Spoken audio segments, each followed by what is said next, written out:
Ooh, ooh, ooh.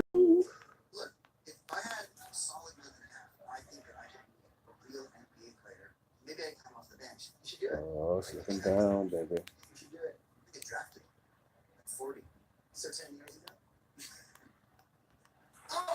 Let's see what else on this.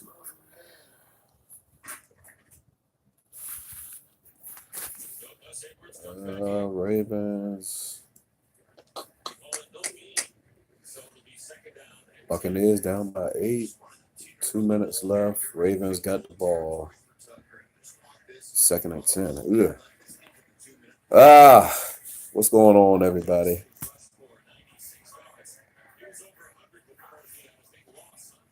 Matter of fact, I might need to turn. Had to turn my Bluetooth off. I think I didn't have no sound. Ah, it looked like it's about over. I was live streaming the game, so I don't have the game on TV.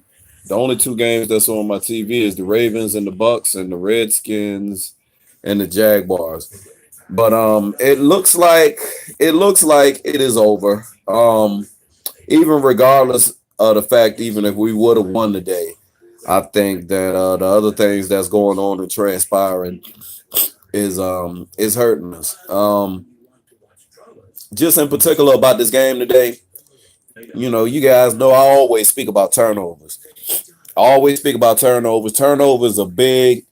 The Titans won the turnover battle today. The offense today struggled to run the ball. We could not run the ball with Saquon Barkley today. We seen that early.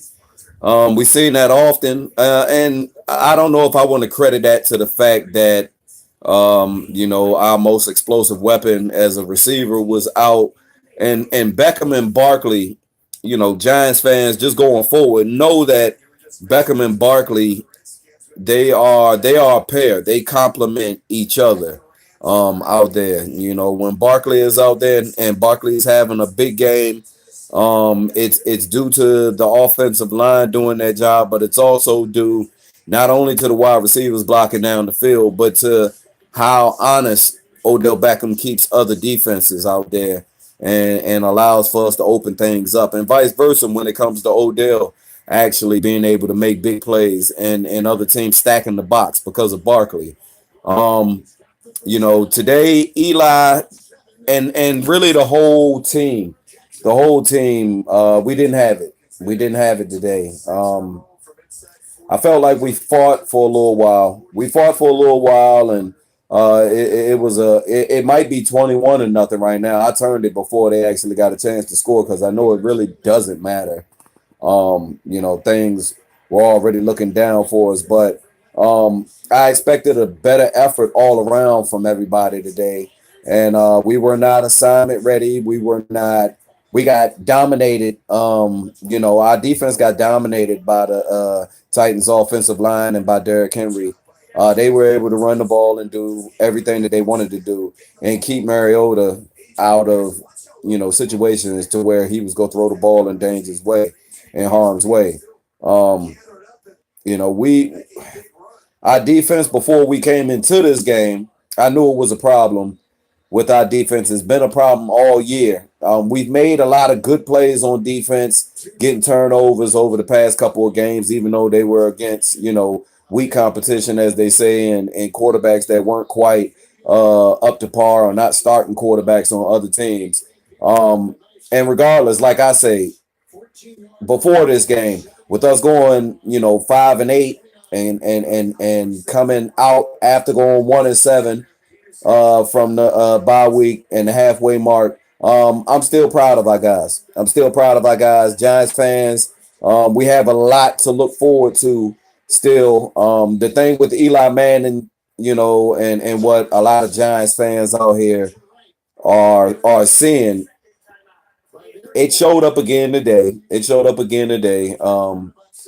Giants fans don't really understand and know. Some of them don't understand and know exactly what it means when we say we're limiting our offense and we're taking away from different dimensions in our offense. Maybe the word dimensions to them just sounds extravagant, and exotic, and they're like, we can still get the job done with Eli. We can win some games with Eli if Eli stays away from turnovers, and we're able to go out there and run the ball in the game. We know that, but there's other dimensions to this game to Shermer's offense. To Pat Shermer's offense, and what I've seen since the break and just the whole season. He's made a lot of mistakes as a first year head coach for us, in different games. I know that. I understand that. He's had some questionable games. He's had some good games as well that I've seen him actually come out and do a pretty good job of coaching. Like I said, the coaches on this team, I'm still impressed with the way we've been able to coach our young guys up. We're hopefully after this season we're getting younger. We're getting younger out there and better in key positions. And today guys let Eli down as well as far as them dropping passes. There were a lot of drop balls. It rained all day. It rained all day on our game today. It didn't really take a break at all. I know Bones NYG is out there at the game. I seen him take a picture earlier, and I think he's at the game. I don't know if he left early, but I know Bones NYG probably out there soaking wet, man. But salute to you. Salute to all my Giants Mafia, brothers, all the Giants YouTubers out there. It's over for this year. It's over, but I'm not completely thrown off by. I knew this was going to be a tough game. Derrick Henry is a monster. Is a fucking monster. We got to get better at getting off our blocks on defense and tackling, man, and tackling. We got to get some better players on defense, which I hope. I'm okay with if the Giants and this is the thing with just us as fans in general. It's like we don't control exactly what goes on, but if the Giants front office is going to decide to bring Eli back and not save the money by getting rid of him and actually starting the process of going through your due diligence for your future quarterback, if you're not going to do it for next year because you like what he did in these last 5 games, 6 games, whatever, that's one way of approaching it. The other way of approaching it, is like I said, getting rid of him. But the flip side of that is if we keep him and go into next year, knowing that he's still gonna be getting older, he's not getting younger, he's getting older. The mobility and all that, which he didn't have from the very beginning, but that is, just completely out of reflexes and everything from an older quarterback is a whole lot different. And we're going to go forward with it. The only reason I feel that if you do that, it goes in our favor. If if we do keep Eli around for next year and they don't make the decision to cut him, it makes more sense in that, to where, okay, we do actually go into the draft, get our quarterback this year, let him sit behind Eli and let Eli finish out his career, and finish out his contract and his career as a New York Giant in style. I feel Eli deserves that. Eli does deserve, with all he's fought through with us and been through with us. He's been on the field each and every week, other than us benching him and shit like that. He's been out there to fight with these guys. The Redskins fucking won against Jacksonville 16-13. They came back. The Redskins came back. What the fuck is Tom Coughlin doing to the Jacksonville Jaguars? So the Redskins' playoff hopes are still alive. Giants is not, though. Cowboys got donutted today. Oh my gosh. I don't know what the fuck is up with that. Like I said, man, you never know how to grasp this shit, man. And another game today, too. I'm not going to let my live stream go off without saying this. The referees fucking just were horrible again today. I don't think they had a lot to do with deciding our game because the Titans dominated. The Titans probably should have had more points than what they actually had. But the referees were horrible. You guys missed a lot of fucking calls and called a lot of calls that were suspect. We see it all year, man, and it's gonna every week there's a major missed call or a major call that's made that's some bullshit that people are bringing to the forefront, and referees are being looked at in a different light. And going into the playoffs, y'all teams in the playoffs, y'all watch out for that shit, man, because that shit is gonna be a bunch of bullshit. Referees are fucking horrible. But yeah, I don't know. I think Saquon Barkley had under 50 yards today. Um, I like the fact that we stayed with the running game and stayed with our game plan. I don't think we really should have got out of our game plan until it came to the top of the fourth quarter. And I think by the top of the fourth quarter, we were down by 14 to nothing. We were down 14 nothing coming into the fourth quarter. So I think that was the time if you was gonna do it, to get a little pass happy in a sloppy wet game and take some chances. But we still weren't able to move the ball and do things the way we were supposed to do things to get this win today. So congratulations to the Titans. Congratulations to the Tennessee Titan fans. I don't know any of your vid makers, but you guys right now look like you need to rely on Derrick Henry. Derrick Henry, and you guys need to run the ball. You guys need to run the ball into the playoffs if you go make it there. If you put it on Mariota's arm, good luck to you guys. But I didn't see anything today that I see why you guys need to rely on the run, and you guys need to get that running game going. Because Mariota didn't look extraordinary today. He looked like somebody that's still, trying to put things together and, trying to be a consistent NFL quarterback. Mariota is. So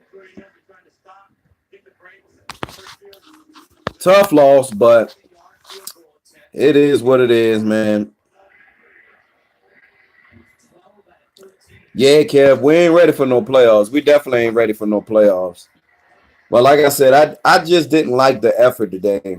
I'm not. I know, like I said, I speak about turnovers, but I know that the two turnovers we had today by Eli Manning, they hurt us. They definitely hurt us. One of them was to take us out of field goal range. Well, not to take us out of field goal range, but to even take away a chance for a field goal. We were in field goal range once again, and it was 7-0 at that time. We came out after the first half, and they kicked the ball off to us, and we were having a pretty good drive going down the field, and we got down inside the 20, and we ended up getting a penalty and getting us backed up. And then after that, Eli threw an interception and just completely took the chance away to even get us on the board. I said in the second time, Eli fumbled. He pretty much fumbled, and he fumbled the ball when he should have took the sack, and we could have punted it. And he fumbled it, and they were already right there in the red zone. Basically, they scored a touchdown to take advantage of the turnovers. So, I said these are things that we gonna have to sit here and take into consideration when it comes to next year. If we keep an Eli, we keep an Eli. We don't be in denial about what his strengths, what Eli's strengths are and what his strengths are not. We don't be in denial about that shit, and we actually, build the team around that and worry about going into the future. I'm tired of all the New York Giants fans that want to come out when Eli has a good game or he has a decent game, not even a great game. He might not pass for 200 yards, but he might not have a turnover, and that's what you guys are waiting on. You're waiting on any reason to speak up. But what's unfair is that you won't speak up and speak on what you're supposed to speak on when it's supposed to be spoken on.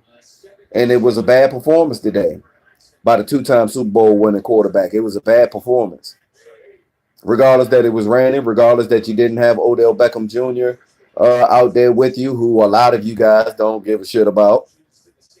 You don't give a shit about. I look at how the media right now is doing shit like, and the Giants, everybody, they're building up Saquon Barkley's reputation. They're building it up. This kid is this. This kid is that. This kid is great. He's great out there on the field. You love it. He says all the right things. Well, Let's see how you guys react and act once something actually happens to them. Or you go flip sides on them and completely forget about how you tried to build up. Let something happen to J.J. Watt out there, how everybody looks at him and how his reputation has been built up. These are the type of players that actually get second chances when a lot of other players don't. But it's the fact that it goes hand in hand when I'm talking about Eli Manning. You don't excuse, if you're a real Giants fan, you don't excuse how Eli Manning and his team looked going 1-7 when we were 1-7. You don't. You take into consideration how Eli Manning and the team gutted it out, and they played after going 1-7 and making it to a 5-8 record. And now we're fucking 5-9. But you recognize that as a Giants fan, and you take that into consideration, but you still do not come out and act like you forgot about how we looked when we were 1-7 and why we were 1-7. And it wasn't all on Eli. No, it wasn't. But he was part of the problem. And that just is what it is. And the things that we speak about as Giants fans in regards to Eli Manning, it's not to hate on Eli Manning. It's not being an Eli Manning hater. It's being real and actually looking forward to building towards the future. If you're a Giants fan and you want to wing it out for Eli Manning, let's say, and just absolutely stretch it. Not only let him play his career out, but why don't you give him a new contract after that? And everything that's going on in the past speaks for itself. The last time we made the playoffs, so forth and so on. Go ahead and do it. Go ahead and do it. If that's you. But you're wrong. There's a lot in Pat Shurmur's offense that Giants fans are not getting a chance to see. And I hope you guys realize that. You know, as long as Eli is back there, we're going to lean heavy on the run if we want to win. And we're going to try to minimize Eli having to throw the ball more than 25 or 30 times in a game. If you have Eli throwing the ball that many times in the game, it's because of one or two reasons. Because the other defense sucks and they're giving up a lot of shit, or we're not calling the game right and we're putting ourselves in a position to where it's been shown. We need to run with Saquon and keep them honest out there and get this running game going for us to be successful. And that goes for a lot of teams, man. What up, Jay? What up, Scam Boy, New York Giants, midget trash? What up, Neil? Yeah, that Philly, I mean, fucking Philly, man. What can we say? What can we say? Like I said, even if we would have won this game, it would have been a good chance that we still would have had. As soon as our playoff chances were taken away, all Giants fans was going to sit there and look at Philly. I'm no different. Same thing. I mean, they just a fucking pain in the ass, man. What can we do? I mean, we gave it to them. We sat there and watched something that was successful and dangerous in the first half versus Philly get completely taken away because of us, ourselves, our own team. So, you know, we congratulated Philly for our defaults. Basically, we basically just allowed them to win that game. And that was a big difference in us coming out in the stretch for the playoffs right here. That was the big difference in us winning the last 4 out of 5 games, but Philly was the one game that we didn't win and make it 5 out of 5. So it is what it is, man. Another season. But like I said, I'm proud of the guys. I'm proud of the guys and how they was at least able to come together. We still got 2 games left. Indianapolis today looked dominant. They look like a team that is ready to turn the corner at the right time. They're ready to turn the corner at the right time. They played a very good Dallas team today, and they spanked Dallas. You know, I thought that Indianapolis was kind of weak in regards to, you know, how the defense has been looking all season, and Andrew Luck has had a pretty good year, but he hasn't been the same Andrew Luck that we've known him to be.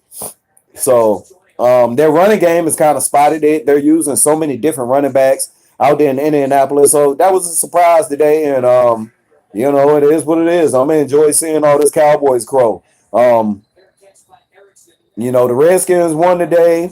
Eagles, I don't remember exactly when they played. Ooh, the Bears ended up beating the Green Bay Packers. Green Bay is done. Green Bay is done. Chicago didn't clinch their division. Congratulations. Congratulations to the Bears fans out there. Judah Tribe. Long time coming. We got to get back to it, man. Y'all excuse me for a second. 1 second. Hold on.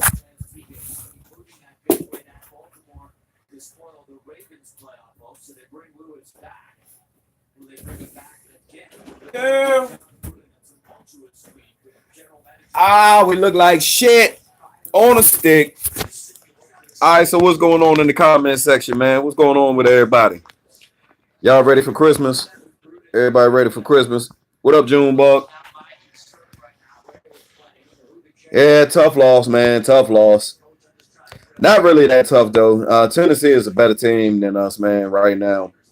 They're a better team than us right now, and they clearly showed that. They showed that today.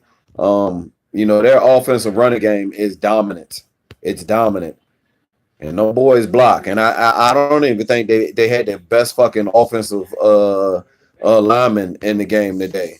I don't think Conklin even played. Conklin's out for the season, I believe. So they did an amazing job. Amazing job out there today, running the ball. And really, Mariota is what he is. I mean, you got a quarterback that can extend plays. Like I said, we don't have that. Once we add that to our offense, Giants fans will see. When we add that dimension to our offense, you will see a big difference. So as much as Giants fans want to call it Eli Manning hate, stop hating on the Giants fans that want to see another side of this offense with all these playmakers that we got out there to be able to make plays.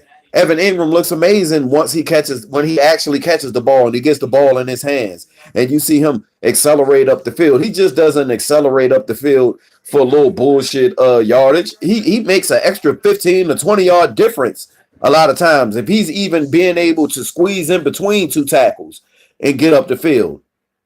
It's a big difference. Throw it to him in stride, get it to him in space, and allow him to do what he's able to do. Now, like I said, today we didn't do a good job of catching the ball for Eli either. There was a lot of plays that was left out there, not because of Eli in specific. There were some plays that was overthrown by him and certain stuff, but you're not going to be perfect all the fucking time. But the wide receivers out there that did get the ball in their hands and Eli threw dimes in their hands and they dropped them, shame on you. Shame on you for that bullshit because I'm going to speak about that the same way. The same way. Sterling Shepard had some drops. Rhett Ellison has a fucking drop I seen out there. Saquon Barkley had some drops out of the backfield. So it was a sloppy game, man. We didn't play up to what I felt our potential was going into this game. And a lot of it was due to the fact that it was nasty and sloppy and it was rainy and, we lost the turnover battle and we lost this game because we got dominated by allowing them to run the ball and we didn't make them one-dimensional. We never got them to a point in the game where we took away their confidence from running with Derrick Henry. We never took it away. They celebrated from the start of the game to the end of the game. Every time they ran the ball, they got at least 5-6 yards. Even when we were supposed to tackle them in the backfield, for them to get losses, Derrick Henry stiff-armed somebody and ran up the field for 5 or 6 or 7 yards. So it's tough, man. It's tough. We've got to get that together on defense. We've got to add some better players in key positions on defense. We've got to add to this offensive line if we're going to keep Eli Manning. And we're going to get today. Did anybody see Wayne Gallman? Did anybody see Wayne Gallman? Nobody.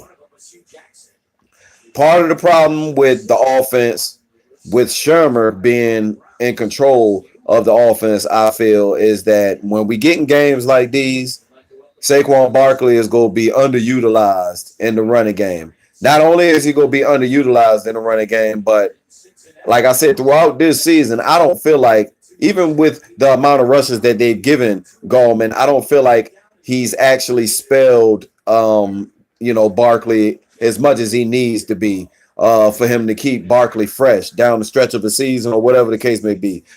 That was what Jonathan Stewart's old injury prone stealing $2 million fucking dollars from us old bitch ass was supposed to be. That's what he was supposed to be this year. But we don't get that. And they don't feel confident with running Goldman in there as much as I would like for them to. And I'm not exactly sure why. I think Goldman's did a pretty good job for us so far this season with the limited amount of carries he's had. But I think that we need to get another running back to be able to pair with Barkley out there each and every Sunday and truly paired with him. I don't mean you have to have the same amount of carries as Saquon. Saquon should always have the bulk amount of carries, but we should see this game plan in games early and often in games when Barkley is out there and being a workhorse and going out there and doing his job. He needs to get some help out there when he gets winded. We still need to have a productive running back out there that we have confidence in out there, and I don't feel we have that right now. And the last thing but not least is the quarterback position, of course. Like I said, if they're going to keep what's going on, David? What's going on? The woke giant, meet the Mets. What's going on, Brian Berger?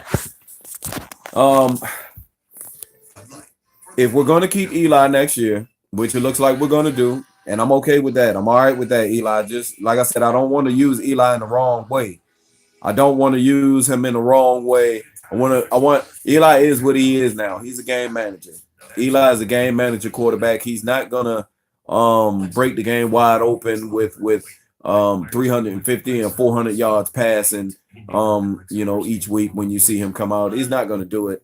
We're gonna need to run the ball and control the ground game into the future with the Giants and specifically next year, Eli on his last year of his contract. We need to improve a lot of things around him. And hopefully by the time we get our quarterback, which hopefully, like I said, will be this draft. I don't care if it's in the first or second round. You get your franchise quarterback, you let him sit behind Eli, and you build the pieces up around Eli right now. And hopefully when that quarterback gets his chance to actually sit there and play, he'll have a better offensive line. He'll have a running game with Saquon Barkley and whoever else is back there. He'll have Odell Beckham out there, and hopefully still with Sterling Shepard after his rookie contract is done and all this stuff. Hopefully we'll still have our wide receiving threats with Evan Ingram. I don't know if Rhett Ellison and all that shit will be there. It's a lot of shit that's going to go down with people's contracts that we got as free agents when Jerry Reese was here. But I like the turnover. So far. So let's keep fighting, man. Let's keep fighting. It's not all, just we started slow and we found something against some bad teams in the second half of the season with quarterback situations and injury situations, whatever. I like the fact that we didn't play down to our competition. We did what we were supposed to do.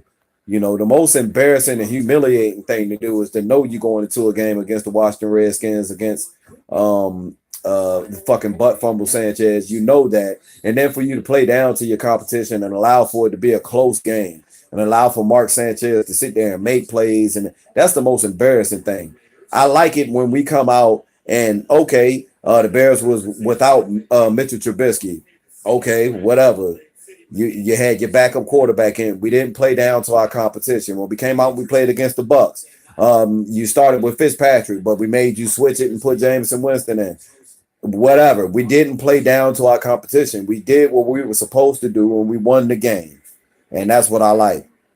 So we need to concentrate on being a team that's disciplined, not shooting ourselves in the foot and getting turnovers, or backing the offense up with unnecessary penalties because of false starts and so forth like that. We become a disciplined team like we seen with the Tennessee Titans today and how Mike Vrabel got his Titans. They didn't get a lot of penalties today at all. And the penalties that they did get, they were obvious penalties. They were things that they had no choice but to call. That's the type of team that I want our New York Giants to be.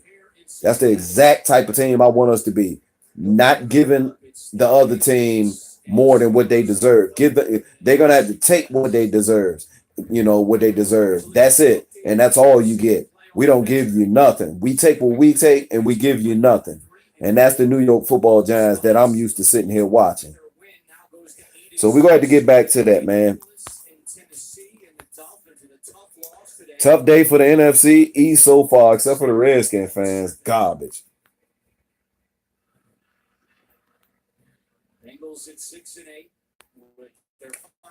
Ah, man. What was going on today? Did Bad Dog have his live stream? I didn't see it pop up on my shit. I know Entertainer had his. I don't know if Bad Dog had a live stream today. I didn't see it. I was looking for it, but I didn't see it. Damn, the season over. They made my boy Diggy come out today. Diggy 546 came out today. God damn it. Just because the season is over. And it's well deserved for Titans fans, man. Well deserved. Like I said before the game, nobody remembers the Titans. Nobody. Other than y'all coming up short. That's what we remember. Y'all coming up short. Rest in peace to Steve McNair. Oh, man. Another season, but we got to see what was advertised with Saquon Barkley this season. I love it.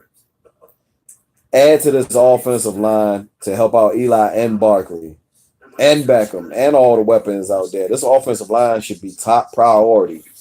And the great thing about this offensive line right now being that top priority, the work that Gettleman has done bringing over some talent. I think we hit big with the undrafted free agent with Grant Haley back there. We hit pretty good with him. We're gonna be able to move forward with him in the secondary. That's a great pickup. There's other certain things like Gettleman, pretty much hitting on not all of the draft picks, but I would say that we don't know as far as Laletta and RJ McIntosh. We know that for a fact. But he hit on the majority of the draft picks. You hit on the majority of the draft picks. That's great. That's great. We're going to be able to go forward and the offensive line with him adding late Jamon Brown. I feel like right now, Nate Solder, decent, serviceable, left tackle, great. We moving forward with him. Will Hernandez, left guard, great, right there, sticking in that position coming into next year. Center, I don't know if it's going to be Jalapeno coming back next year. I don't know what his contract was, but if Jalapeno is the starting center and then we throw somebody in there to compete with him because we got a chance to get somebody out there that's better, that's fine with me. I was okay with Spencer Pulley doing what he was doing so far, and he got hurt in the game. I was okay with Spencer Pulley and him getting his experience. He's a veteran, and he's also he's versatile. He can play guard as well. You look at the right side. And then you go over there and you look at Jamon Brown.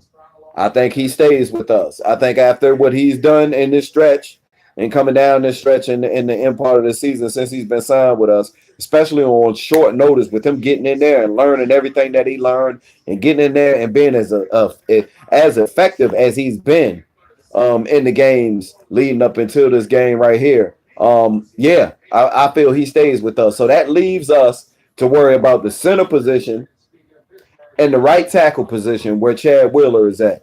Now, Chad Wheeler has not played horrible through this stretch. He is still young. This is his second year. And he was undrafted as well. I think the experience that Chad Wheeler has gotten with him being out there, and due to the fact that, we had to get rid of Eric Flowers and Patrick Amame, and he had to get back out there and be thrown into the fire, I feel like the experience that he's gotten is going to make him a very good depth player for us. And you always need that offensive line depth. You always need the offensive line depth because there's not one offensive line in the league that starts with 5 offensive linemen during the season and they end with those same 5 offensive linemen in that season. It just doesn't happen. It doesn't really happen like that. And even if it does at the beginning of the season and then at the end of the season, at some point in time during the season, those 1 or 2 of those offensive linemen or 3 or all of them were hurt at some point in time. So the depth is important.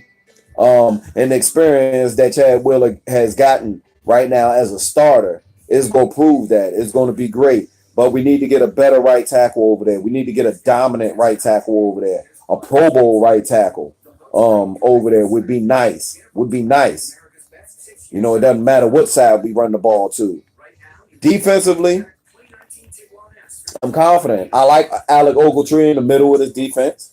I feel like Alec Ogletree, even regardless of the bullshit that people were sitting out there talking and saying, I feel like if Alec Ogletree would have had another good game today, I feel like Alec Ogletree would have been Pro Bowl worthy. I feel like Alec Ogletree on the New York Giants would have been Pro Bowl worthy of some votes for the Pro Bowl. He has 5 interceptions on the season. He's played every fucking, well, I think he was out one game with us so far this season. But he's been reliable. You know, he is still a sideline linebacker. He can run, and he tackles better than expected out there, man. So, you know, around him, you know, we're going to have to deal with Landon Collins getting hurt again this year and having to deal with his contract situation. We're going to have to add a free safety out there, one who's worthy of starting. You know, the safety that we got out there right now, I forgot his fucking name. Riley, Curtis Riley. Curtis Riley, that's out there right now. I like the fact that he's gotten the experience that he's gotten as a free safety out there for us. There's been some games where Curtis Riley, he looked okay, but he's not a starting caliber free safety. He's really not. He's really not. You know, we need to get better at that position, and Curtis Riley can be depth. And I feel that if we can put ourselves in that position where Curtis Riley is our depth, you know, at free safety or as a backup strong safety, whatever, we'll be in a good position. I think the Giants should also consider making Landon Collins a linebacker for next year in this 3-4 defense. I don't care. Landon Collins can pick up a little bit of weight if he wants to and become an effective linebacker in this league. It's just something to think about. Something to think about. Not saying we have to do it. It's just something to think about.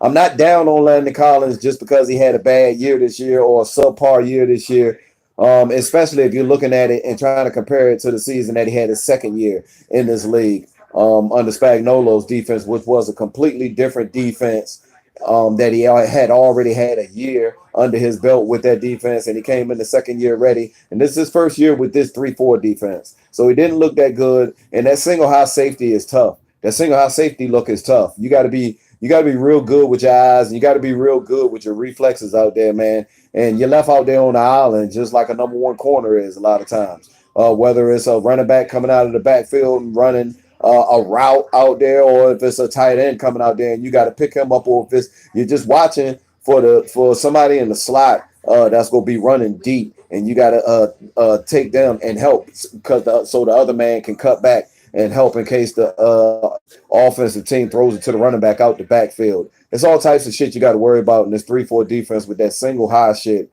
And you're also absolutely the last line of defense when it comes to them running the ball, and you're in that single high. Because if you think they're passing, but they actually fool you and run it, they get through the line. The only people out there is fucking the safety. You have to fucking contain and stop the fucking ball carrier. So you have no choice. So we got to get better. We got to get better, man. So let's see what's going on, man. Everybody enjoy their games. I'm sitting here blabbing. I'm about to get back. Got to go back to eating, drinking me some beer before I start fucking losing weight out this bitch. Ain't trying to have that happen. About to get the eating out this bitch. Pittsburgh Steelers about to play the Patriots right now. This should be the game of the week. This should be the game of the week right here. So whoever got this game, y'all enjoy this fucking game because I am. But shout out to all my Giants vid makers out there. Like I said, I know everybody gonna come out and have their different views. Shout out to Cop Pizzle. You know, even though I had my differences with you and I've said what I've had to say in regards to the season, you still my brother. You still my brother, man. Terrabelly, still my brother. Love y'all. Bad Dog, Meet the Mets, Stork Prime, Kid Blue, NYG Joe, Diggy 546, Vape Time, Brooklyn Hit Squad, Neil from Jersey, Everybody. Who the fuck else I'm missing, man? Goddamn whole lot of damn people. Um, the president, NYG Joe 35, or what is it? He ain't been on YouTube in a minute, so I forgot his damn name. NYG, what the hell was his name? God damn it. Everybody. Everybody out there, man. We fought this season. We didn't disappear as Giants fans either. Hold your head up for that. The entertainer. Shout out to the entertainer. My man Chris. Who I've had the pleasure of actually not meeting personally, but I've had the pleasure of actually I had some conversations with him before the season started, leading up into the season, in regards to doing some stuff with him video wise. But shout out to him, man. Seeing him start from a small amount of subscribers and seeing him blow up this season and actually become something to watch. And he's good at getting a lot of the information, as far as statistic wise, that you want to sit there and hear and you want to see, not trash talking stuff, just straight up, scouting and evaluating the team and bringing up points and factors in the games. That's going to be important. He does a great job of that. So keep doing your thing, man. It's been a pleasure. It's an honor getting to know you this season and seeing you actually blow up like that. Shout out to Bad Dog this year. We had a bad season, but I watched Bad Dog start his channel in one direction this year and be consistent with his channel and build it up to something he's fully capable of doing. Bad Dog is fully capable of being entertaining at the same time, speaking numbers and stuff like that and being, right on, pinpoint, knowing exactly what the hell he's talking about. When you go and watch a Bad Dog live stream, the comment section is one of the most funnest things I think that makes his live stream successful, because people are able to watch the game if you're watching it at home, but also enjoy his live stream and get in on a lot of the conversation that goes on in the comment section. And a lot of it is trash talking and so forth and so on, but that's what makes it fun, man. So it's good to see. Shout out to Terabelli as well, man. My guy is here each and every week. That's the OG. To me, anyways, that's the OG of the Giants Mafia. The OG of the Giants Mafia, to me, is Terabelli. There's been a lot going on with the Giants Mafia before I even got in the Giants Mafia with the Big Blue Commission and all this.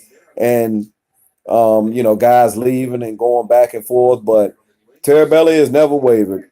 Terabelli has never been back and forth. He's never been, a dude who's staying away from getting on camera and getting camera shots just because we're having a bad season. Terabelli is here to represent. If Terabelli don't do nothing else, that's what Terabelli is here to do. Terabelli is here to represent, man, and shout out to him. Shout out to him, man. But I've had a good time this year. Despite the fact that we haven't really done that well. At the beginning of the season, we haven't really done that well against NFC East teams other than the Redskins last week. And a lot of people will call that a fluke, whatever. But I had fun this year, man, and it's going to be encouraging to see next year. So we'll be back. I know that for a fact. We deserve to get our ass whipped. Shit, I'm still debating, Neil, whether I'm even going to go to the game. I should have got my ticket. I can still get my ticket, but I should have got my ticket this week because I don't want to wait till last minute. Like, I really don't care about the seats that I get, but I don't want it to be sold out to where I can't get a damn ticket either. But I wanted to go there and actually meet some people.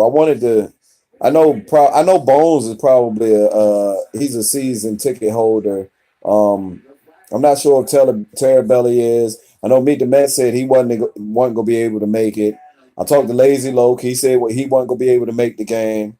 I talked to Simon. Simon said he wasn't going to be. Well, he don't know yet. He's up in the air about that game. I haven't spoken to. I need to speak to Damn, what the fuck is his name? Cowboy fan. With the fucking Shrek voice. I forgot his fucking. How the fuck I forget your fucking name? D-Town. D-Town. I haven't spoken to D-Town. I know D-Town be traveling. He came to the game last year and everything. I don't know. I don't want to go there just for the experience of going there. I wanted to actually tailgate. I wanted to get there day before, tailgate, see everybody, you know what I'm saying, who was there, whether it was Terry Belly, Meet the Mets, Bones, and have some fun with my guys, man, as an experience. So I don't know. It's up in there. I still got 2 weeks until that time. I'll make a decision. But if I do make it out there, I'm be recording my experience out there. So I see what's going on, man. I'm gonna get back in contact with the guys in the chat and shit and see who the fuck is going out there. If anybody's really gonna go out there, or if everybody's just pretty much like, nah, they got other things to do. Because if so, I might just pass it up and just wait. I'll be a TV fan until the next season. I'll wait. I want to go to a game where my guys go be there, man, so I can have some fun. Darth. I don't owe LL nothing right now. Not yet. It's fucked up because Eli threw an interception today. Didn't throw no touchdowns. But you know what? Neither did Dak Prescott.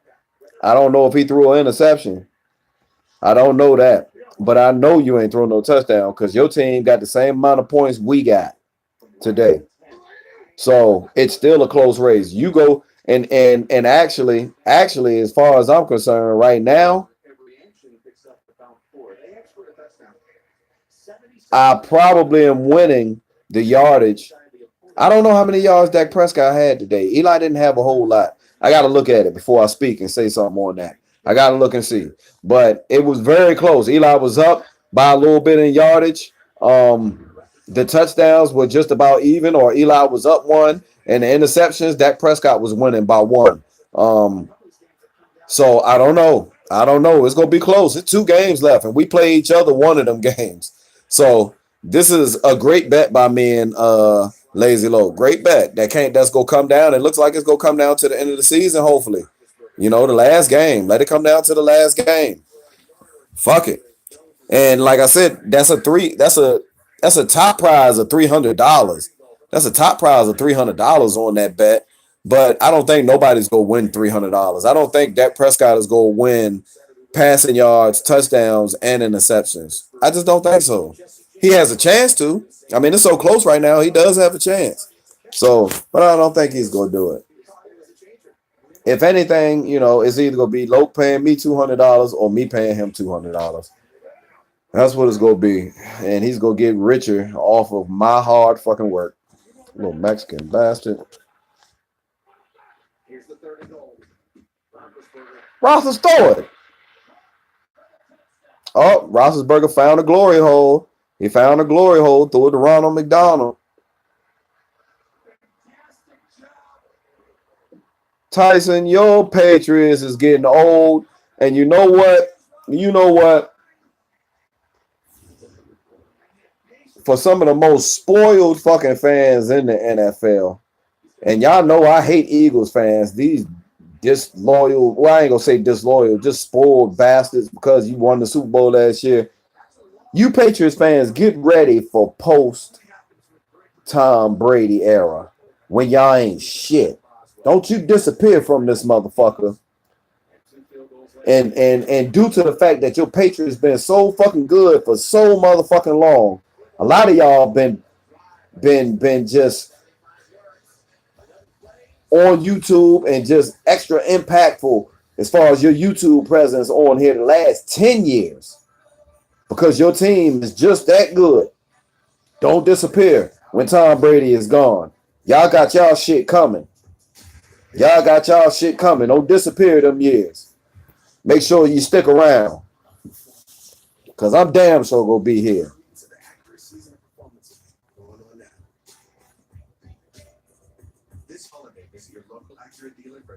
Appreciate it, Neil. Appreciate it, man. I try to I didn't do as good as I could have done this year due to me having a son last year and just going through things and trying to adjust. I wasn't able to dedicate as much time as I used to with each week and my trash talking and just doing my research on the other teams. It feels a lot better when you're making a video and your research and your studying of the other team is on point. That way, I can be as fast as I want to with my video and talk shit, and then I can slow myself down and be kind of sarcastic and funny when I need to, because everything is there. It's like once I do my little studying and I see exactly what's going on with your team, I can sit there and keep all that in my head, and I can come out and trash talk and do everything I need to do. I wasn't able to be as effective as I wanted to be this year with doing that, but I did come up with some good videos. Y'all can go back in the season and look at.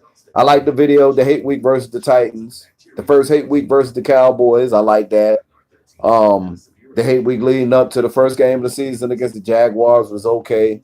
I think I need to get a new phone though to better the sound quality. The other phone I had, the sound quality was a lot better. I didn't have as many problems with the quality of my sound when I started recording my videos. So I'm gonna look into that. Maybe spend a little bit of money on some shit too. If I'm gonna truly get serious about buckling down and getting my channel up and getting it together. If I do decide to do that, I'll be buying some equipment, a microphone and shit. So I don't have to worry about that stuff, man. But yeah, I just wanted to have some fun this year, man. Any year I come out and you see me come out, I try to be unpredictable. I know some people, I've been on here for a little while now, they're kind of getting used to me and my style and stuff. Maybe I need to throw some wrinkles and some stuff and do some stuff. Maybe try a little more acting. Yeah, I know I like using little props, and I like using movie clips and trying to make funny scenes out of movie clips in regards to certain people in the TTC and certain stuff. Try to keep people laughing, man, because, realistically, I get my times. I'm a Gemini, so I'm two-faced. I get my times where I'll sit there and, I try to get serious and beef up and get protective, like motherfuckers come at me sideways, and I'd be like, fuck y'all. But realistically, at the end of the day, I'm a goofy guy. I'm a goofy guy that like to try to be funny and make people fucking laugh, and I like to have a good time, man. So I like to get back to that next year and just making some comical shit, just clowning people or clowning players on other people's teams, whatever the case may be. Get back to having some fun and making people laugh. I know my first year, my rookie season, and my second year too, I was getting pretty good at that, man. It seemed like shit. I was coming out with some good, and I can remember a lot of them now. Good, funny, memorable videos that I could think about now. Like, yeah, that shit was pretty funny. I did a pretty good job on them joints, and I surprise myself sometimes when I do shit like that. That's what made it fun at those times too. It was like, I didn't know what to expect, but whenever I did everything, it was like I was going 100% at it, and I was having fun with it. I was having fun. Last year and this year, I hadn't been doing it so much, but I can't believe that I've been on YouTube for this fucking long now. Next year will be my fourth fucking year. Wow, time is flying like shit. Next year will be my fourth year, almost a half a fucking decade on YouTube making videos. This shit is crazy. I'm about to become a fucking veteran out this bitch. Out this bitch. Oh, what would today be? What would today be if I didn't smoke drugs in front of y'all? Yes, sir. What's going on, man? I ain't gonna tell y'all what drugs it is, but for y'all who follow, you already know what it is. We don't smoke that shit Lazy Loke smoke, because ain't no hope in dope. Ain't no hope in dope. Ah, yeah. McMahon feeling good right now. Tyson got his head down right now. Still is up 7-0 on the New England Patriots, as D1 Chosen would call them. Oh, get Brady's ass. This nigga ran a double reverse fake and what? Wow. Touchdown, Hogan. They ran a double reverse and Hogan was wide open in the middle. Steelers, fire your defensive coordinator. Y'all garbage. Garbage.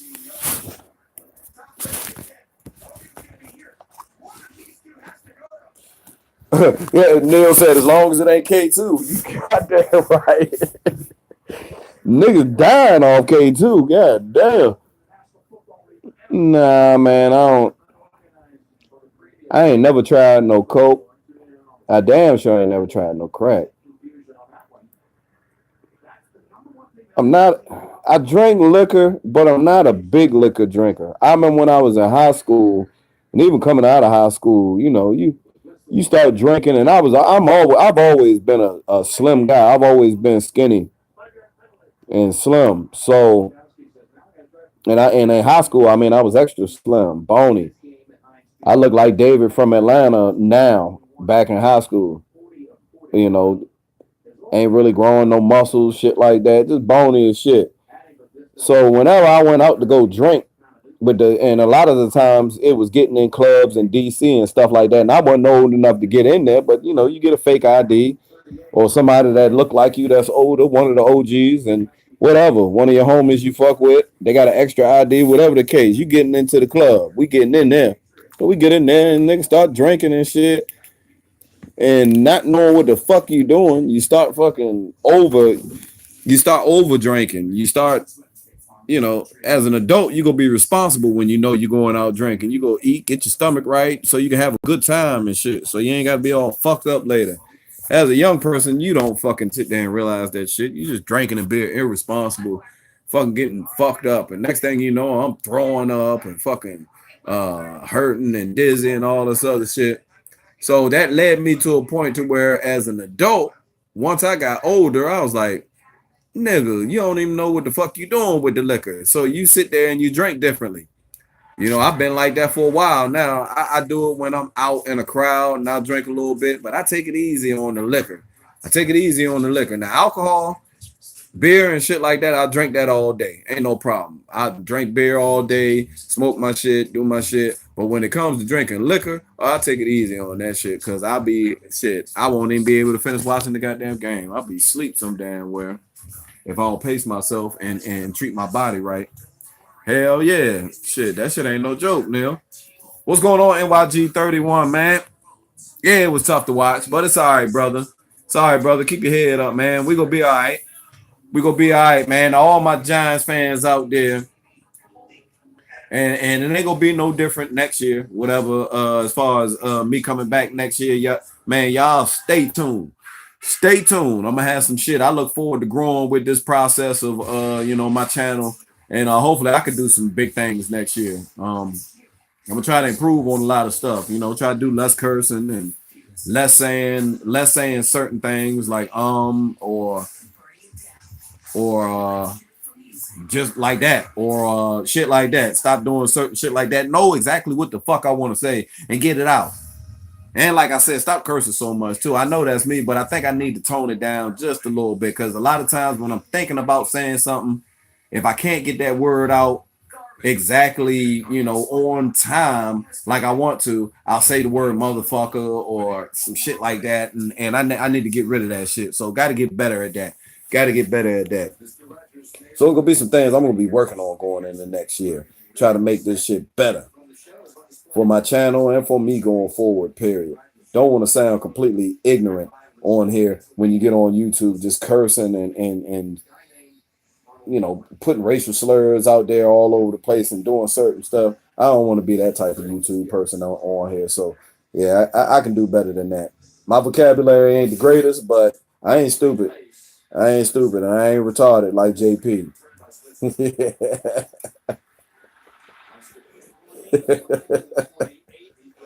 I ain't retarded like JP of the New Orleans Saints. So, hold on. Let me hit these things. Let me hit this.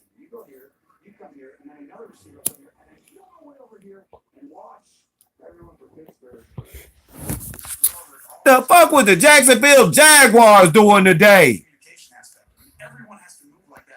Y'all let the Redskins win? With a backup to the backup. garbage. What the fuck is Tom Coughlin doing to them? I don't see y'all spend a lot of money. Jacksonville, for you to have the record that you got, y'all done spend a lot of money, especially on defense. The fuck are y'all doing?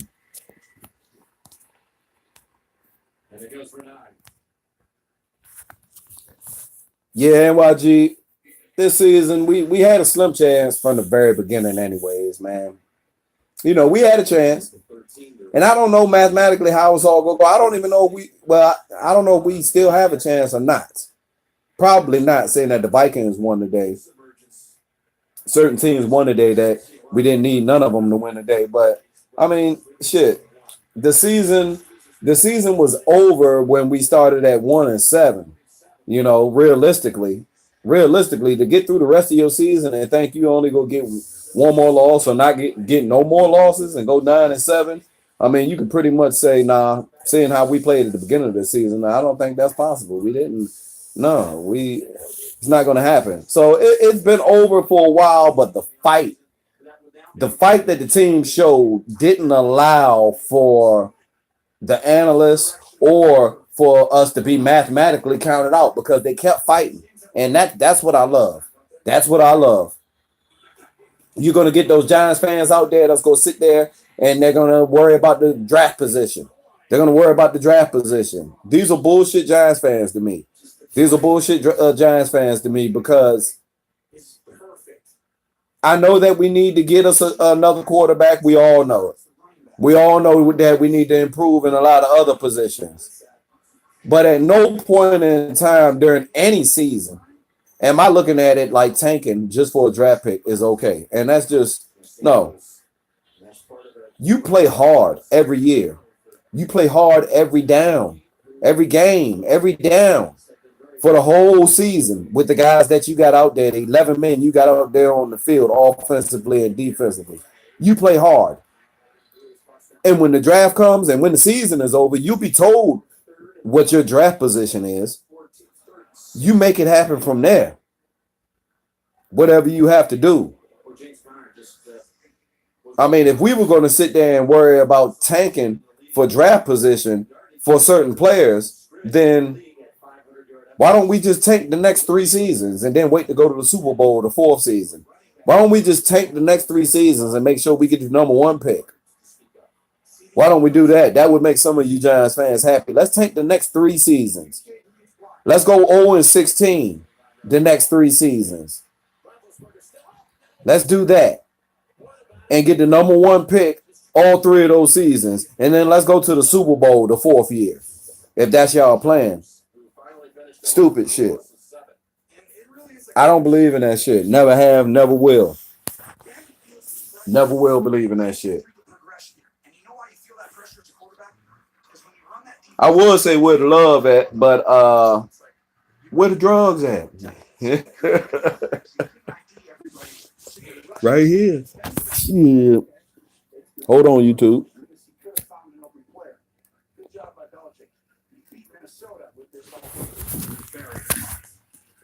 Oh, I just cleaned that joint too.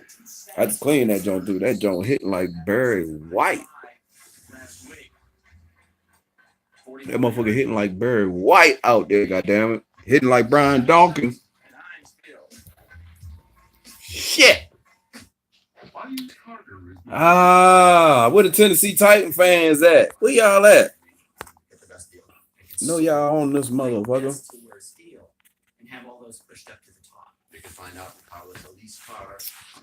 I said NYG. Yeah, David. My bad, NYG. I'll come back to you in a second, David. Jaguars over the cap big time for. I don't see how you have that big of a fall off from all the money that they done spent on that defense. Jalen Ramsey's still on his rookie contract, but he about to come into he going to get paid.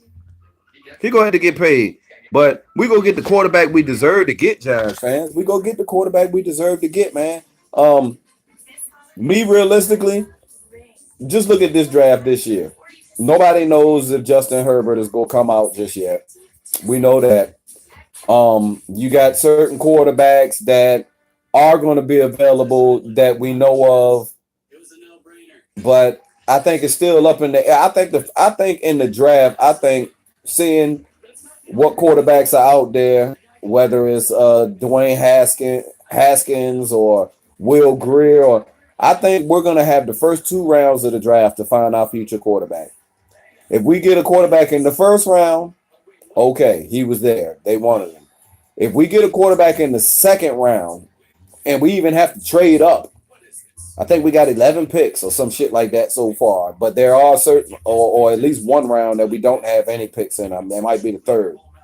I got to look at everything again. But even if we put a package together and trade up in the second round and we get our quarterback, that's good enough for me. It's good enough for me.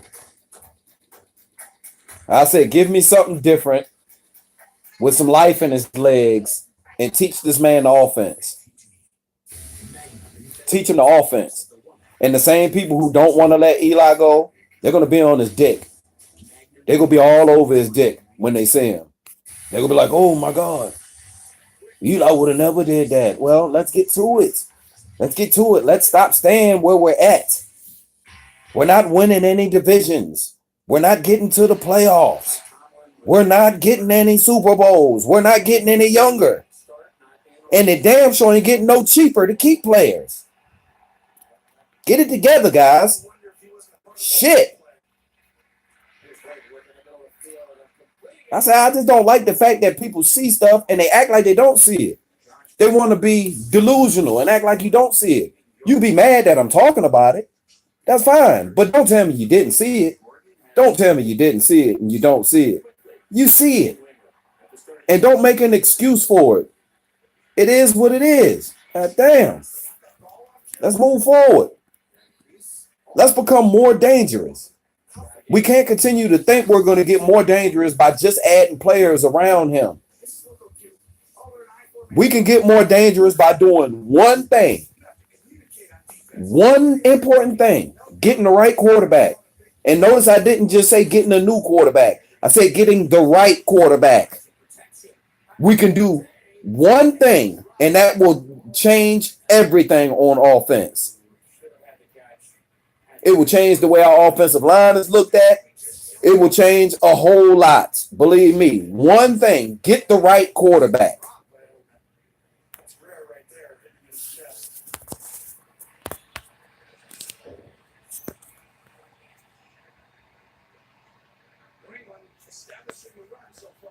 Yeah, you don't get rid of Pat Shurmur after 1 year.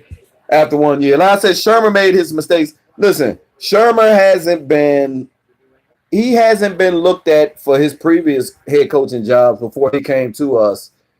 Well, I guess he only had one head coaching job, which was the Browns. That was his only head coaching experience, I believe. Everything else was as an offensive coordinator. The offensive coordinator positions that he's held and the teams that he's been on is the reason why he's had the chances to be a head coach. Now, his first head coaching stint with the Browns did not go good. And tell me what coach has done good with the Browns. That's fine. You know, that is what it is. But I think he actually won. Was he with him 1 or 2 years? And I think he actually won a couple games with them. But the mistakes that he's made this year has cost us some games. As Giants fans, we know it's cost us some games. What Shurmur has done in his decision making. I think it took Shurmur too long to get a good feel for, you know, what his team is good at and what I think it took. It shouldn't have taken until week 8 for him to figure out that we need to be run heavy with Saquon and for Eli not to be, you know, back there dropping back as much because he wouldn't have taken as many sacks as he has already if that wasn't the case. You know, I think Shurmur in a lot of games have been outcoached by other coaches this season, but I think in other games, Shurmur has shown a reason for us to actually be optimistic about next season with him. He's given us a reason to think that this offense can work if we can block for Eli and if we can get this running game going out there. This offense can work. And he has some shit with him, trick plays and shit like that. He has some shit with him.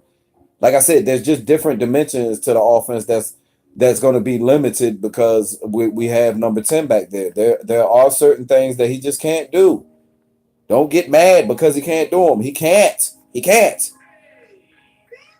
You think the Giants would look the same if Marcus Mariota was out there running the offense? No, they would not.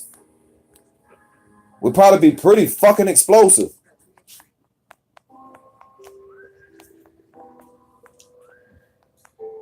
I think some people just hate this.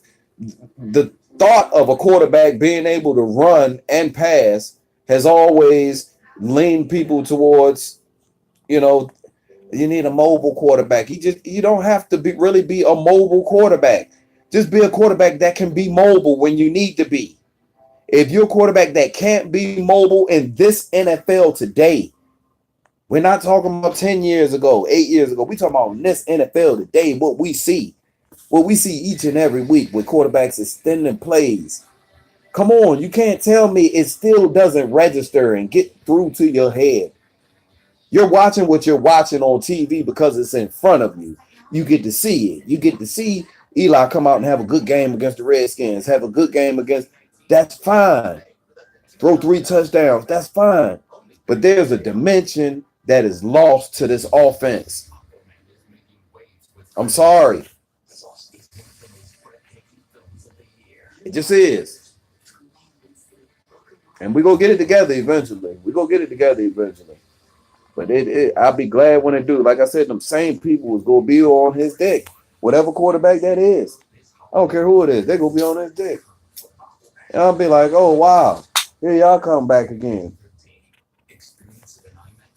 I was on the other side. And really, it really shouldn't even be sides. You know what's crazy about the Giants fan base? This is what's crazy about the Giants fan base. Over the last 2 years, and this is my opinion, but I'm trying to be as honest as I can. The last 2 years has been about, as far as Giants fans, and I'm speaking to Giants fans in specific. I'm speaking to Giants fans specifically. It has been about either you're with Eli and on Eli's side, or you're with Beckham and on Beckham's side, because there hasn't been many fans that's been with Eli and with Beckham. It's like one or the other. It's like when you look at Beckham, you give yourself every excuse and reason, opposite of what he does on the field, though. You give yourself every excuse and every reason to either want to trade him, let him go. He's a problem maker. He's this. But when it comes to Eli, it's just like this. Over the head. And ain't no excuses, ain't no nothing. It's like one side or the other. And the shit is crazy because it's some people that, to me, just because of the fact that they want to hold on to, it's all of our quarterback. It's not just your quarterback. It's all of our quarterback. We all went through that process as well with Eli coming into the league like he had to come into the league and turn into a 2-time Super Bowl winning quarterback. We watched it. We weren't all on YouTube for it, but we watched it. We were there. But the fact that his game has turned into something that we recognize is weak in the NFL now. The type of quarterback that Eli Manning is, that is considered a weak quarterback in this league now.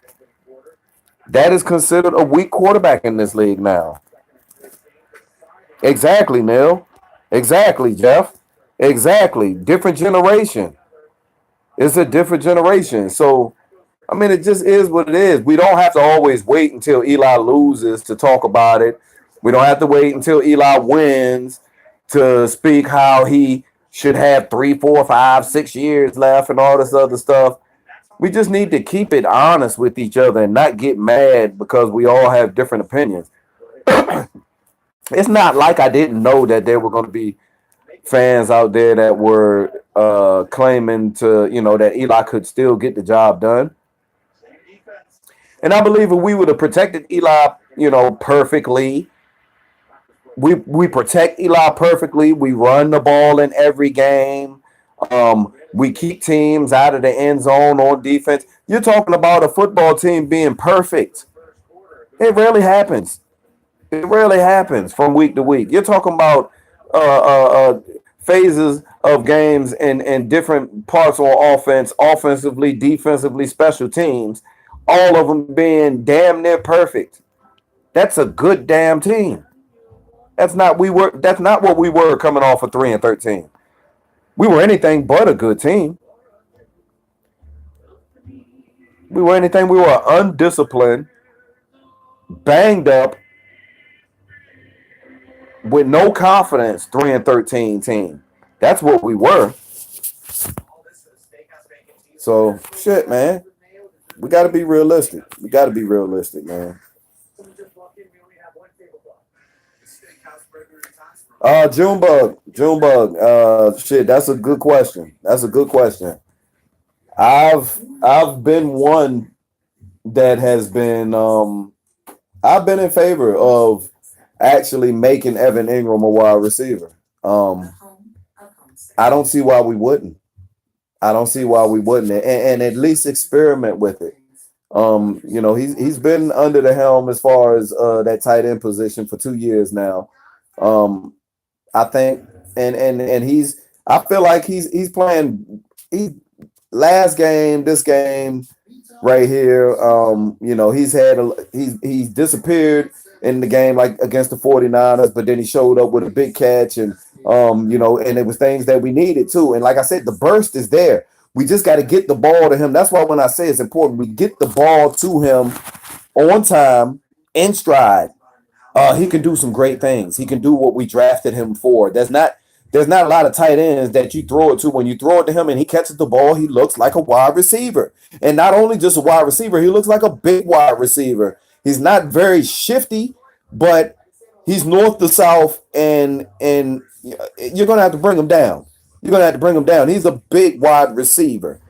And I wouldn't be mad if Evan Ingram came into the next season with the mindset, and the Giants gave him the mindset to come in the next season to try him as a wide receiver. And I don't care if you even lose 10 pounds, lose 10 to 15 pounds. That's all it takes. Lose 10 to 15 pounds. He'll probably be a fucking beast. Or don't lose anything. Keep on what you got on and just play both positions. That's a matchup problem.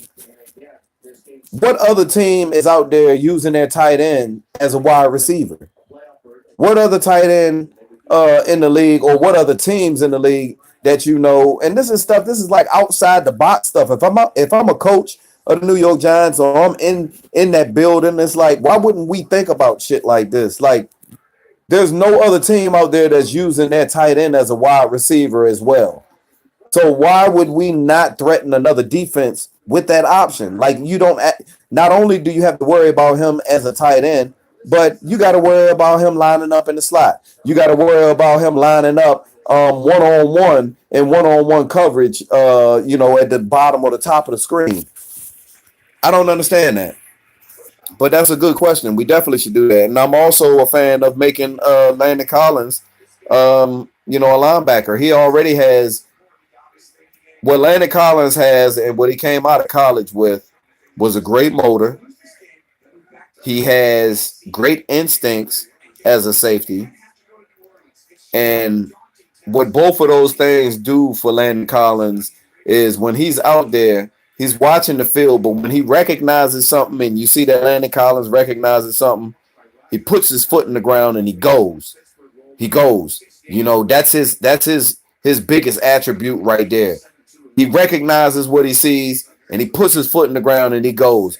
He's better at getting, run stops and shooting inside of the box, inside of there from the safety position, instead of actually using what he was looked at as a weakness coming out of college, and that was being in coverage. So we shouldn't put him in that position a lot of times if we can help it. The only time Landon Collins should be out there in space in the secondary should be if we're in zone coverage and he's in space. He shouldn't be one-on-one with anybody in coverage, because that's not who he was. That's not who he is. He's a great box safety, but I think we can convert him into a linebacker that has those instincts and also pair him and be out there with Alec Ogletree, who's very similar. If he was to be a safety, if Alec Ogletree was to be a safety, he would have great instincts. He has good eyes out there. He has a good feel for the game.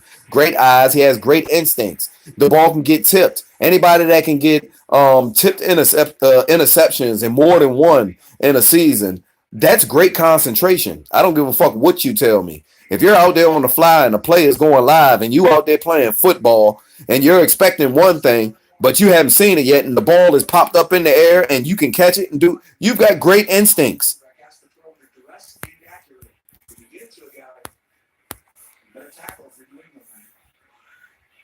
I like Bettcher's defense. Jeff. Like I said, it's built. We've seen you go back to his defense against when he was with the Arizona Cardinals. They created a lot of turnovers. And that's what he's slowly, and like I said, a lot of these players are not even players that I look at that should be starting on our team, like Curtis Riley and stuff like that. He shouldn't be starting at free safety. We've got to get better talent there, and then he'll be good depth. There's other players that may have in past years came into I think they may have stepped up in previous years, but I don't think he's really doing that good this year, and that's BJ Goodson. BJ Goodson at the linebacker position has pretty much disappeared all season long. To me, he's just disappeared. He's not, I don't know. He's out there starting, but I think we can find better. He'll have to be depth. You'll be depth. If the starter gets hurt, then you'll get the playoff. He needs to take a win, take a break, then you coming in. There's a lot of positions that we can get better at, and if we're going to keep Eli and go forward. And realistically speaking, seeing what Saquon was able to do this year, with what Odell was able to do, don't sleep on Odell either. People sit there and they're looking at Saquon and everything, and every week is pretty much like the Saquon Barkley show that we see out there live in front of our face. But Odell has been out the last two games, but before Odell went out, Odell has been able to do some great things statistically. He's one of the top wide receivers, if you want to pay attention to that Pro Football Focus bullshit, in the league from what he's been doing. And that's with an offensive line that didn't play that well on a team that went 1-7 with a quarterback that wasn't doing very well and was almost on the verge of getting benched in the first 8 games of the season. So he's still been able, but like I said, we've been leaving a lot of plays and things out there, leaving a whole lot. I mean, you think about Odell's career, and if you want to look at his numbers as a whole and how he's done this and done that and how he was young, sooner or later we're going to be looking at it like he's 30, almost 30 years old, and look how many years they left stats out there on the field. And it's not about his stats, but it's the stats go along with the team. Stats go along with the team. It's like all of it's together. If Odell is catching the ball and doing good, then the team is moving the ball and we getting first downs. If Eli is throwing touchdowns, then we getting touchdowns and not field goals. If Barkley is out there running the ball, then we controlling the clock and keeping the defense off the field. It ties in together.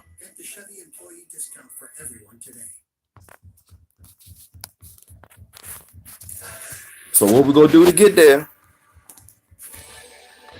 I'm all for getting this offensive line built up more,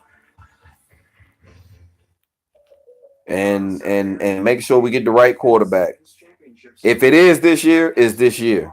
If it's not this year, I have full confidence in Gettleman and them that they did not see a quarterback that they wanted. Don't get a quarterback just because quarterbacks are out there like Jerry Reese does or like he did. You get a quarterback because you like what you see.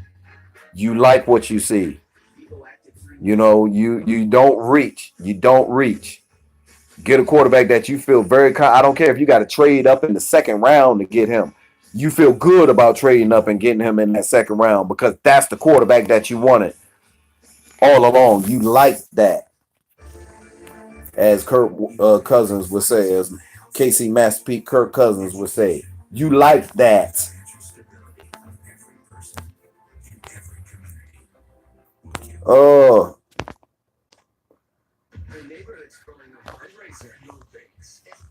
Yeah, Jeff, defense has to be stronger.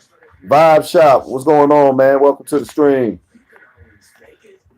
Giants not gonna be garbage for years, man. I don't think so.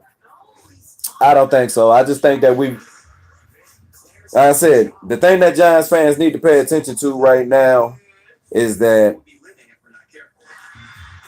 we've got the last couple of years, we've always blamed the offense on certain things. If it wasn't Eli, which none of the fans think it ever is, if it wasn't Eli, it was we don't have a running game. Rashad Jennings can't do this. Andre Williams can't find the hole. He can't do this. The offensive line ain't opening up no holes for nobody. The offensive line not blocking for Eli. Who gonna play some defense? We don't get no turnovers on defense. Ain't nobody sacking nobody. Ain't nobody doing nothing. Special teams some garbage since Dwayne Harris done left. We can't run the ball back. We can't do shit. Aldrick Rosas ain't making no kicks out there. We ain't got no kind of fucking field goal kicker. We ain't got this. We ain't got that. We got all types of excuses. I think now that we've got a running game, we drafted Saquon Barkley for all the Giants fans out there that failed to realize that. Oh, yeah, when you heard that number 2 pick last year, when you heard that number 2 pick before the season in the draft last year, that was Saquon Barkley.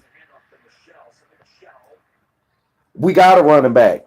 The running game ain't no problem. Add somebody in there to help them out. We got 3 offensive linemen I'm very confident in. That's Nate Solder, Will Hernandez, and Jamal Brown. Whether it be Jalapeno next year or Chad Wheeler, we'll see. We will see. But we can get better in those positions. Wide receiving core, I'm fine with our wide receiving core. And I agree with one of my other Giants fans out there. I forgot which one of y'all it was that said that we need to try Evan Ingram at the wide receiver position as well. And extend his role out there. Extend his role out there because I think he's capable, and that'll give more playing time to Rhett Ellison and Sorensen as well. And I think they deserve to be out there as blocking tight ends to be out there and actually get snap counts too. So yeah, we got some things to work with, man. Like I said, once Eli's gone, the dimensions are going to open up, but hopefully it's not too late. It's not too late. I don't want to push Eli out the door. I don't want to disrespect him. I don't want to disrespect, anybody as a fan that's a Giants fan and always make it seem like we just trying to kick Eli out the door. I just know what we need. I know it's evident. I know it's there. I know it. You know what I'm saying? It's there. It's there. We need it. We need it, man. So I said it's not hate, but I know we need it. I know we need it, man, because it would open up a whole lot of shit, and motherfuckers would be shit out of luck. You let the Giants get a mobile quarterback right now with these weapons we got. Y'all shit out of luck. Y'all shit out of luck. Y'all think y'all be in trouble. In trouble. In trouble. Damn, that 17 nothing look bad on the screen when I look at it. We ain't scoring no points today. Damn. We went off for 40 points. We jacked off and blew our load last week. We jacked off and blew our load. We blew our goddamn load last week. Damn. With my lighter. My bad, y'all. I'm looking for my lighter. My bad, moving the screen. That's what happened when you start drinking and you put shit down, but you don't put it down. You throw it down. Ain't paying attention to a damn thing. The hell is my damn lighter? How you gonna be a smoker and you can't even find a lighter?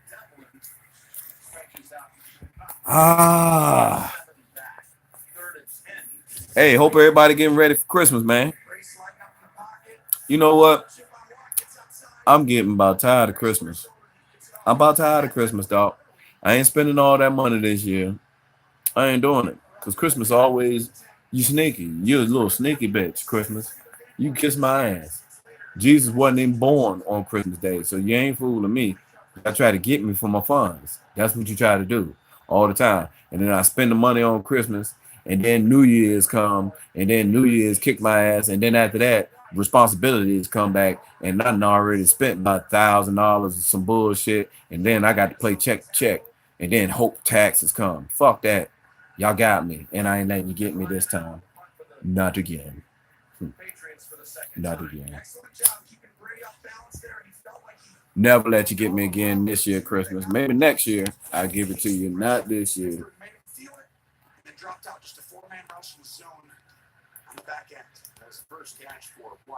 We gonna be all right, y'all. G-Man gonna be back, baby. I seen it. I seen it. Damn, 23-0 Dallas. Garbage. Dallas gonna lose to the Bucks next week too. They garbage. They gonna lose to the Bucks. They gonna get a division to the Eagles. Them niggas had a chance to wrap up the division today and couldn't even do it. Garbage. Did they do it? Did the Cowboys win the division today by losing? Did they back in there? They turned around and backed it up. They garbage. Man, that nigga was on the line. Don't let the Patriots do that. That nigga was on the line. All right, so what we got going on, man? What y'all watching? What game y'all watching now? Ain't nobody watching the Steelers and Patriots game? I earned $36,000 in cash back, which I used to offer health insurance to my employees. What's in your wallet? Jeff, I don't think Eli gonna leave on his own. He ain't gonna leave on his own. Vibes, you right. We need to draft line. We definitely need to draft line. We need to draft line and both lines. Really, we need to draft both lines. Every one of us starts out as a wide-eyed recruit. We need to start both lines. Shit, I wouldn't be mad if we let Olivier Vernon go and try to go get Jadeveon Clowney. I would try to go get Jadeveon Clowney in free agency this year and get rid of Olivier. Jadeveon fits this defense. Your nation is waiting. Ah, damn. Missed my whole goddamn lip. Right on YouTube. That shit live than a bitch. That's the shit you do when you're not live. You don't miss your goddamn lip on YouTube. Damn. Fucked everything up. My bad about that. Stopping this.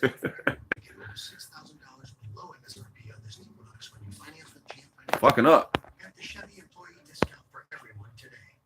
Redskin fans think they back with Josh Johnson. Redskin fans garbage. Watch these niggas. I bet if you go to a vid maker from YouTube, the nigga from the Redskins gonna say Josh Johnson name in the video about 5-6 times. Oh my God, he done gave them niggas hope. Them niggas garbage. Y'all still the same franchise. Y'all like I said, the Redskins so garbage, they don't even recognize when they won. They so used to losing, they don't even recognize when they won. I mean, y'all was in a position before y'all played us. Who cares that Mark Sanchez was starting as a quarterback for y'all? As a team, y'all should rally around that your quarterback is out and you still got a playoff chance. Rally around it. Your organization is fucking, y'all garbage. It's garbage. As soon as Alex Smith got hurt, y'all man. We lost to the Cowboys 2 second time around. We out of it. Get your spirits together. You stupid motherfuckers.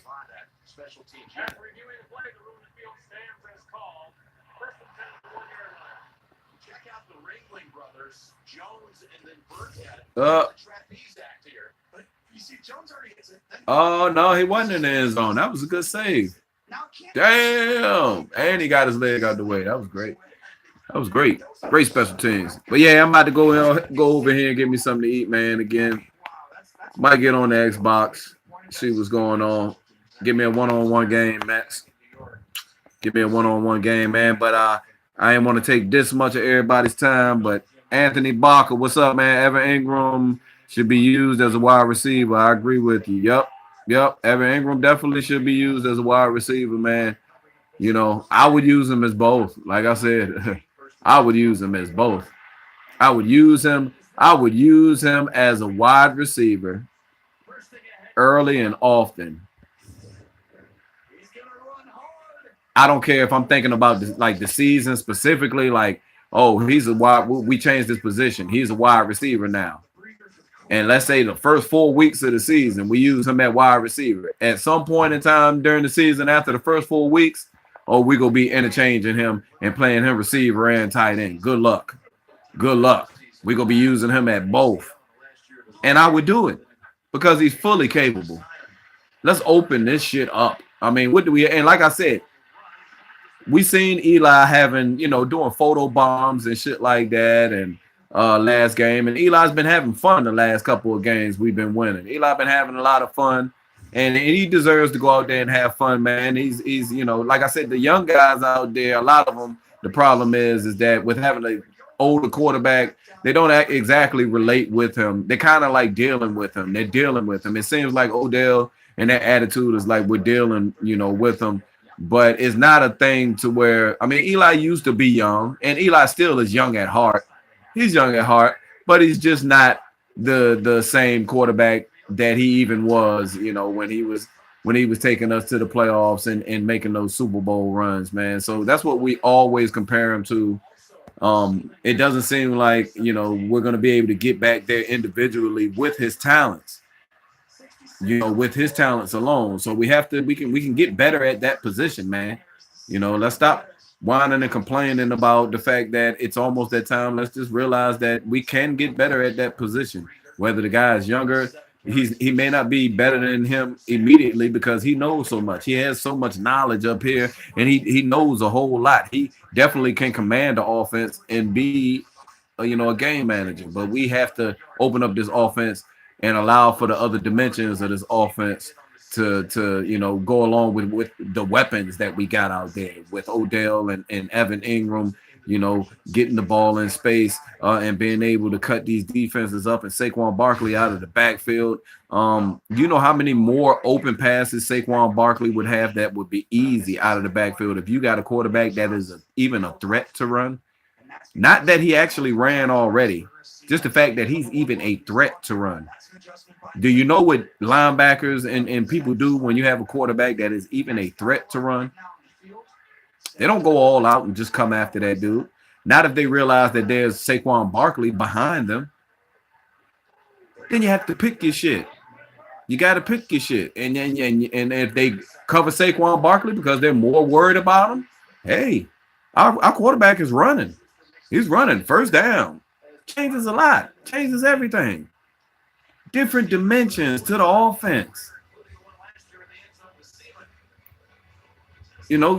Offensive quarterback, just close your eyes and imagine the snap going back to the quarterback, and you see the defense and the offensive line converging together, and the defensive line pretty much is breaking down the wall, breaking down that little wall, that little fucking U that you see. That it turns into a fucking U when they snap the fucking ball, and the defensive lineman is bending that motherfucker up and about to turn it into an O and sack your quarterback.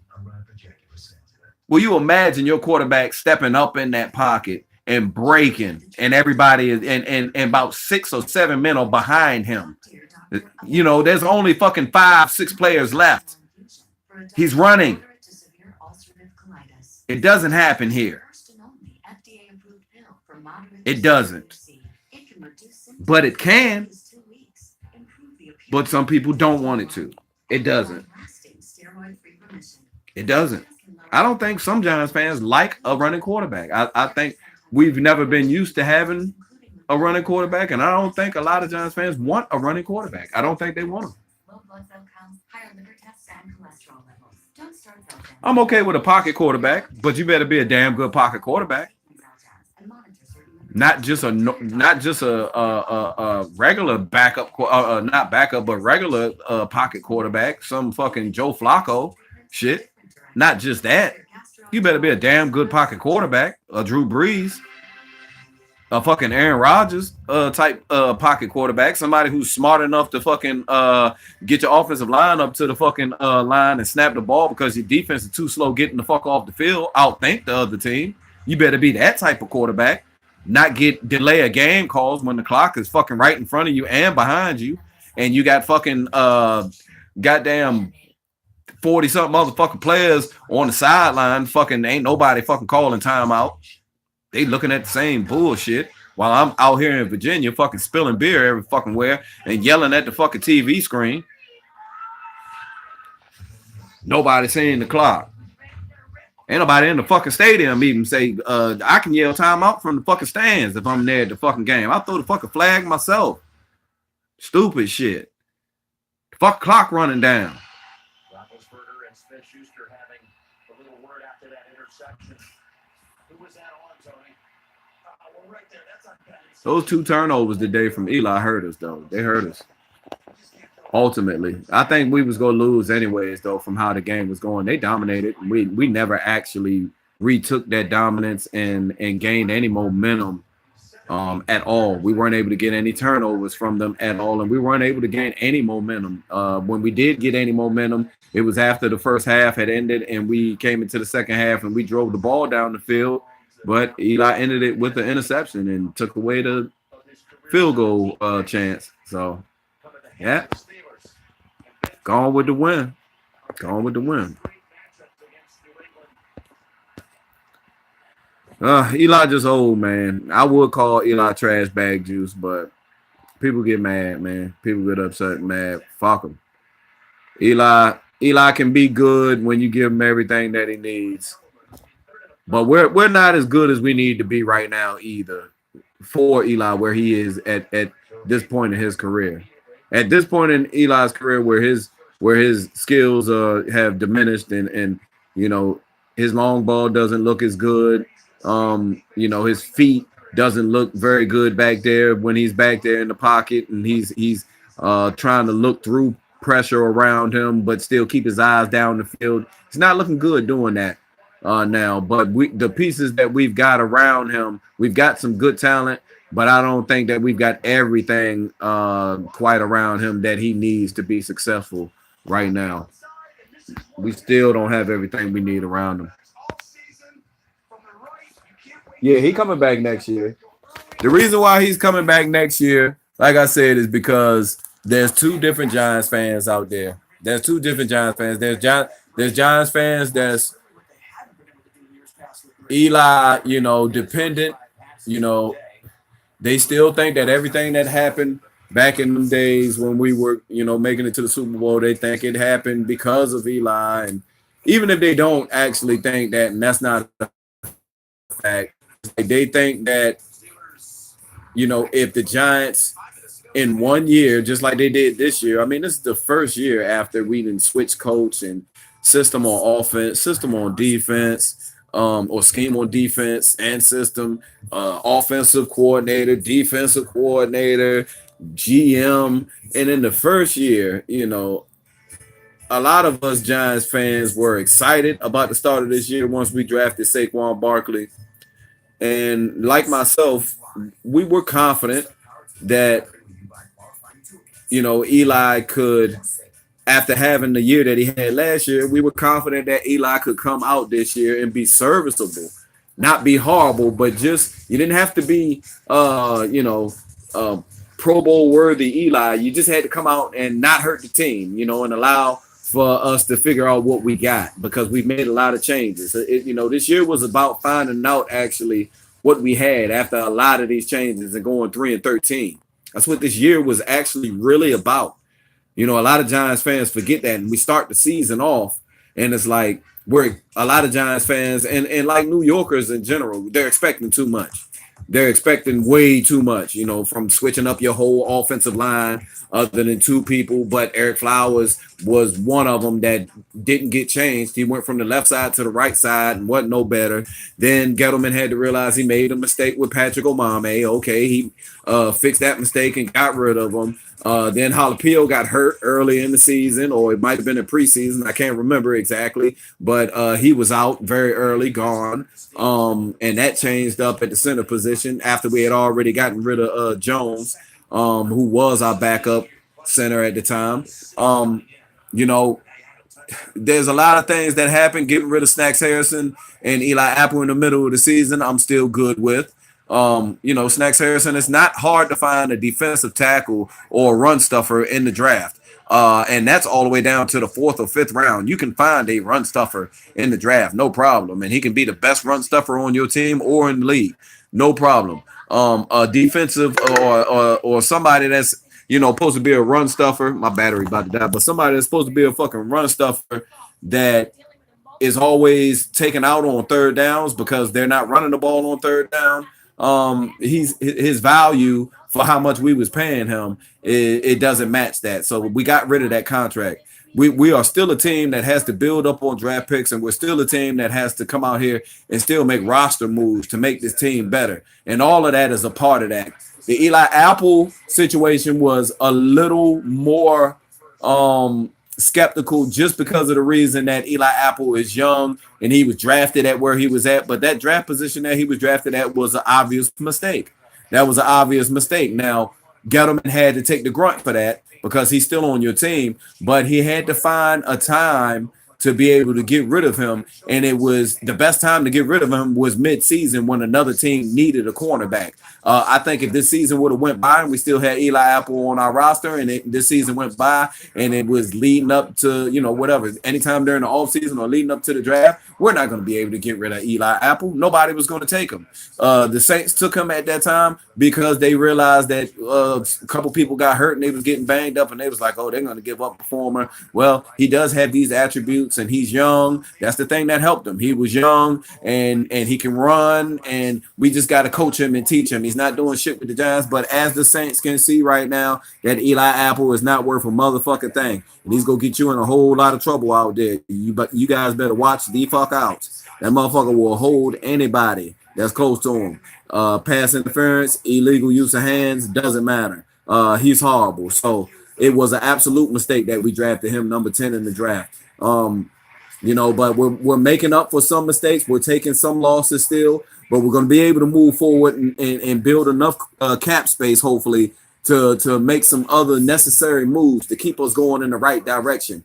And if we draft a quarterback this year in this next year's draft, Eli is going to have this 1 year to have fun, go out there, do his thing again, do his Rain Man thing again, and try to shut all the haters up and in his career in the right direction, in his career on the up and up. You know what I'm saying? Like a true two-time Super Bowl winning MVP quarterback is supposed to go out in style.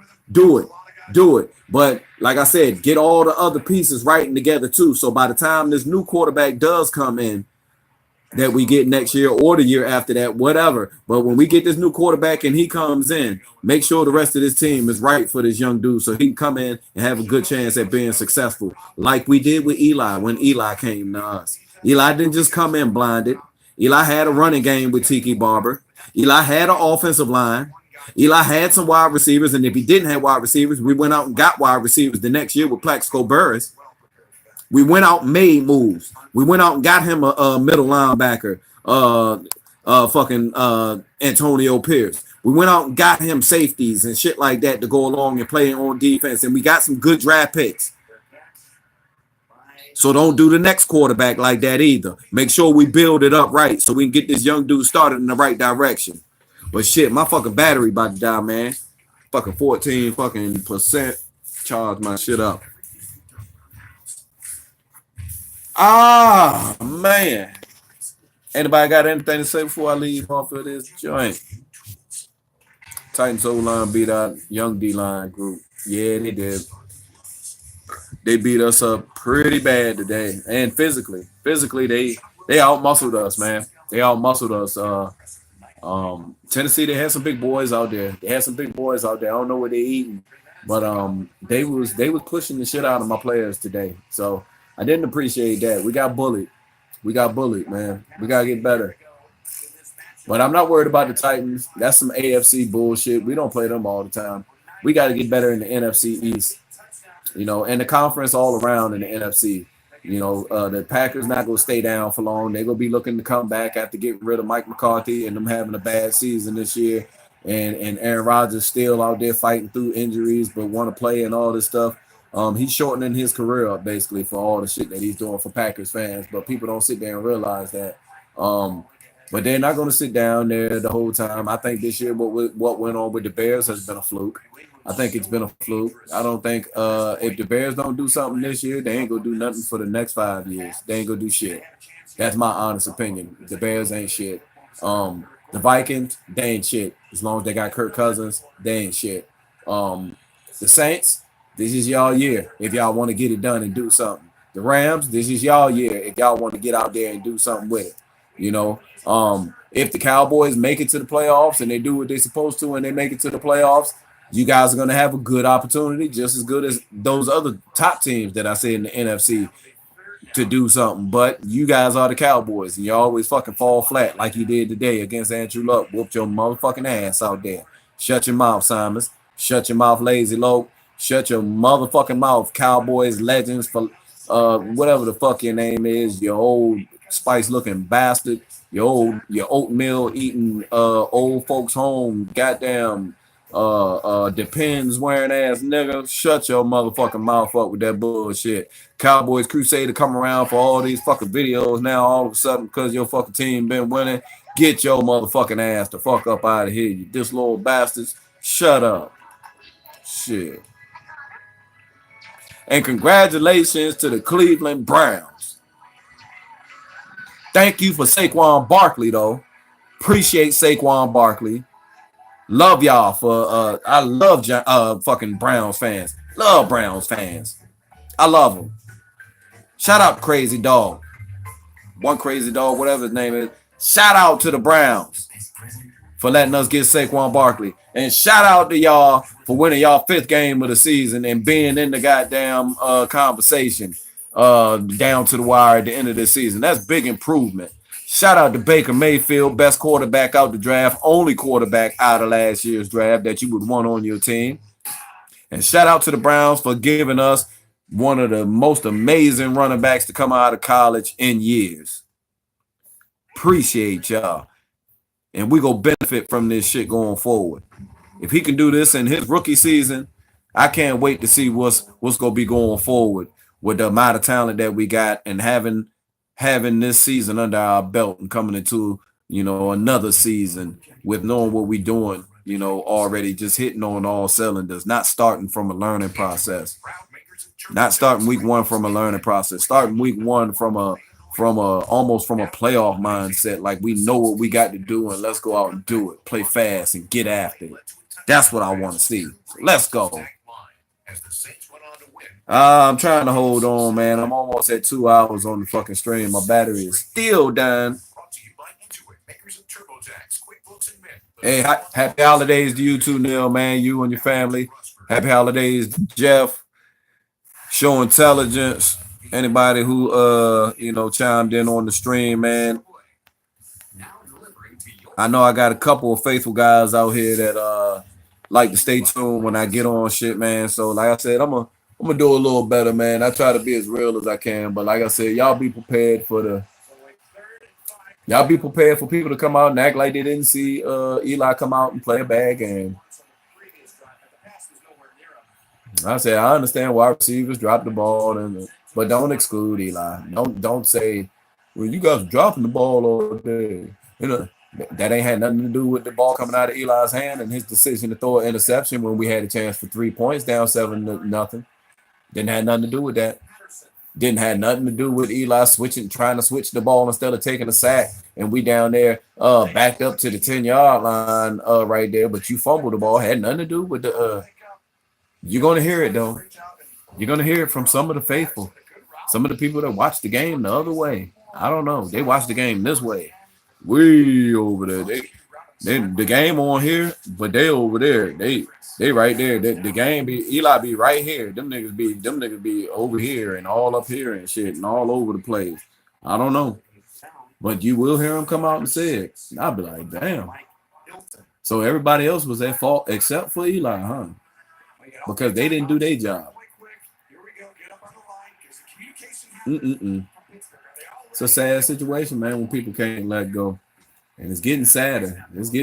I don't even know if I even want to have a quarterback win the MVP in the Super Bowl ever again for my franchise. The way some people acting, like we can't even handle it. We can't handle it as fans. Shit crazy. We can't handle move on for business. People are scared to be uncomfortable. People are scared to be uncomfortable and put in a situation that they're not used to being in. You're used to being in a situation for the last 14, 15 years. and they're scared of being put in a new situation. That's what it is. You're scared, absolutely terrified to accept what should be accepted, and you're terrified to know that you're going to have to go through another process of trying to find out if your quarterback has what it takes to be a winner. Some of these fans are just terrified. Absolutely. I mean, we're going to have to do it. Just like we're no different from any other team out there. We're going to have to do it. Do it. Do the shit. Let's get it done. But you're going to have to start it at some point in time. Y'all want to start shit late. All right. Y'all want to squeeze every bit of juice out of Eli Manning. Squeeze every little bit. There ain't nothing left. And then by the time we know it, we ain't going to have no choice but to put in a new quarterback. But he ain't going to be ready. And then you same ass motherfuckers is going to sit there and complain about that too. Man, this quarterback sucks. That's what y'all going to say, man. These motherfuckers suck.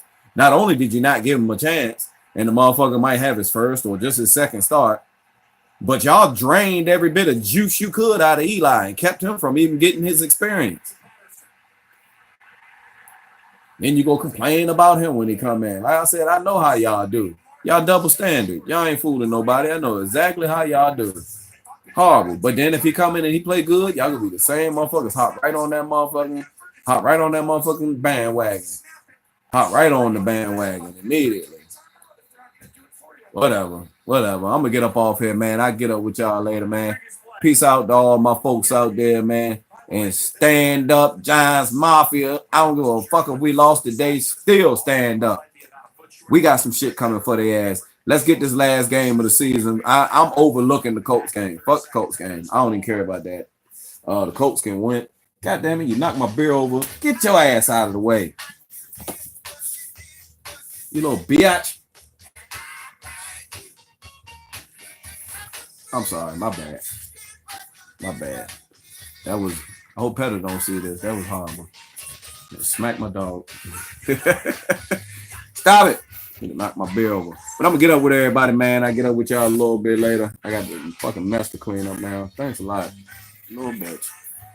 But it's your boy Rayvon from Virginia signing out. Giants Mafia.